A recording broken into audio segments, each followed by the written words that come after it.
Ini atong latest weather update, Monday, July 11, 2022. Padayon natong gi-monitor ang low pressure area na ana sa 635 kilometers sa may silangan ng Infanta, Quezon.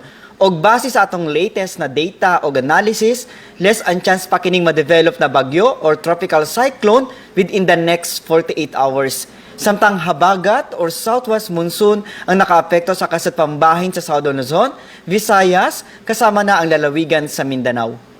Tungod kining duha ka weather system ang tibuok Visayas, Palawan kasamang Kalayaan Islands ug ang Occidental Mindoro makasinati na madag-o mo na kalangitan ug naay katag-katag na mga pag-uwan ug kini mga pagpanugdog og kilat. Magdala kini usahay kusog na mga pag-ulan na posible ang mga flash floods or landslides ilabi na sa mga vulnerable areas.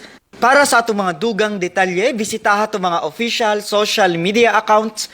Kini si Jomar Eclarino gikan diri sa DOST Pag-asa Mactan, maayong adlaw ug mag-amping tangtanan.